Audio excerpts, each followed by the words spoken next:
या बातमीपत्राचे प्रायोजक आहेत विल्बर्ट प्रॉपर्टीज, घर प्रत्येकाचं नातं विश्वासाचं।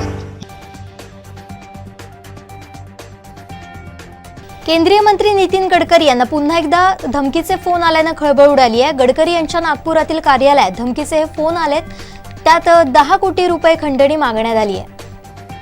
शालेय शिक्षण मंत्री दीपक केसरकर आणि विधानसभा अध्यक्ष यांच्यात वाद पेटल्याचं पाहायला मिळालं।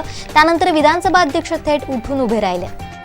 नितेश राणेंनी धर्मांतराचे काही व्हिडिओ दाखवत लव जिहाद अस्तित्वात असल्याचा पुरावा दिलाय। नितेश राणेंनी पत्रकार परिषद घेत लव जिहाद नाही असं म्हणणाऱ्या अबू आझमी आणि जितेंद्र आव्हाडांवर टीकास्त्र सोडलाय। राज्यातील खासगी अनुदानित शैक्षणिक संस्था आणि शाळा राज्य सरकार आपल्या ताब्यात घेण्यास तयार असल्याचं शालेय शिक्षण मंत्री दीपक केसरकर यांनी विधान परिषदेत सांगितलं। सभागृहात बोलू दिलं जात नाही असा आरोप करत आमदार भास्कर जाधव विधानसभेतून बाहेर पडले। बाहेर पडल्यानंतर विधिमंडळाच्या पायऱ्यांवर नतमस्तक होत या सभागृहात येण्याची इच्छा नाही म्हणत तिथून निघून गेले। संजय राऊत यांच्या ट्विटरवर बोलताना कॅबिनेट मंत्री दादा भुसे यांची जीभ घसरली आहे। आमच्या मतांवर निवडून आलेले महागद्दार भाकरी मातोश्रीची खातात आणि चाकरी शरद पवारांची करतात, यामुळे गदारोळ उडाला। कुणाचं तोंड कसं बंद करायचं याचा उत्तम उपाय म्हणजे लग्न, असं विधान फडणवीसांनी विधानसभेत आदित्य ठाकरेंना उद्देशून केलं। अजित पवारांच्या खट्याळ स्वभावाचं दर्शन आज झालंय। विधान भवनाच्या पायऱ्यांवर अजित पवार यांनी शंभूराज देसाई यांना पायावर बुक्की दिली। कणकवली वैभववाडीतील स्टॉल हटाव मोहिमेवरून ठाकरे गटाचे नेते सतीश सावंत यांनी आमदार नितेश राणेंना जबाबदार धरलाय। नितेश राणे मतलबी आमदार असल्याची टीका केली आहे। भाजपमधील अंतर्गत वादामुळे स्टॉल धारक विस्थापित झाले, ते यात विषयात पालकमंत्र्यांनी लक्ष घालावं असं आवाहन सतीश सावंत यांनी केलंय। जर तरुणाला हिंदू मुलींशी लग्न करायचं असेल तर त्यासाठी धर्मांतराची काय गरज आहे? जर प्रेम असेल तर हिंदू म्हणून प्रेम करावं, अशा शब्दात नितेश राणेंनी संताप व्यक्त केलाय।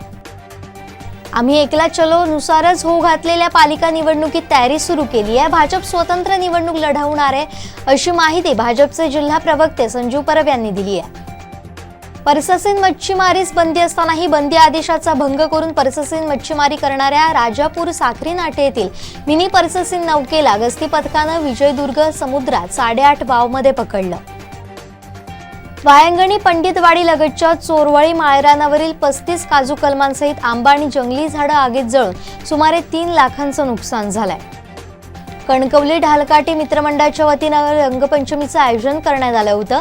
नामांकित बँड शो आणि रेन शो हे खास आकर्षण ठरलं। मडुरा विविध कार्यकारी सहकारी सेवा सोसायटीच्या निवडणुकीत भाजप पुरस्कृत श्रीदेवी माऊली शेतकरी सहकार विकास पॅनलनं दणदणीत विजय संपादन केला। एकूण 12 पैकी 11 उमेदवार विजयी झाले। वेंगुर्ल्यातील शिमगोत्सव मंगळवारी मोठ्या उत्साहात पार पडला। गुढीपाडव्याच्या आदल्या दिवशी होणाऱ्या रंगोत्सवात सप्तरंगांची उधळण करण्यात आली।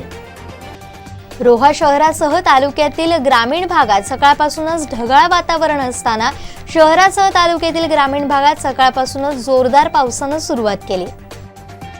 विधानसभेची पहिली घंटी वाजल्यानंतर लेट झालेल्या तालिका अध्यक्षांची धावपळ पाहायला मिळाली।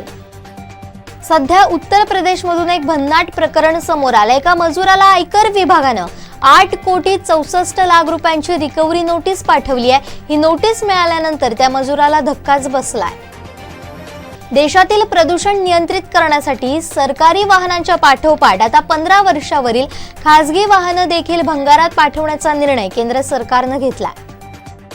ओबीसी राजकीय आरक्षण प्रकरण पुन्हा लांबणीवर गेलंय। मंगळवारी होणारी सुनावणी पुढे ढकलण्यात आली आहे। ख्रिश्चन धर्म स्वीकारल्यानंतर अनुसूचित जाती असल्याचा दावा करता येत नाही, असं स्पष्ट करत केरळ उच्च न्यायालयानं सीपीएमचे देवीकुलम मतदारसंघाचे आमदार ए राजा यांची आमदारकी रद्द केली आहे। दिल्लीतल्या दारू घोटाळ्याप्रकरणी विशेष न्यायालयानं मनीष सिसोदिया यांच्या सीबीआय खटल्यातील जामीन प्रकरणी 24 मार्चला लेखी सबमिशन दाखल करण्याचे आदेश दिले। पाकिस्तानचे माजी पंतप्रधान इम्रान खान यांनी एक मोठा दावा केलाय। कोर्टातच माझी हत्या करण्याचा कट रचला गेला होता, पण मी त्यातून बचावलो, असं इम्रान खान यांनी म्हटलंय। या बातमीपत्राचे प्रायोजक होते विल्बर्ट प्रॉपर्टीज, घर प्रत्येकाचं नातं विश्वासाचं। कोकणातल्या ताज्या घडामोडी आणि लाईव्ह अपडेट्ससाठी फॉलो करा कोकणचं नंबर 1 महा चॅनल कोकण 7 लाईव्हचं फेसबुक पेज।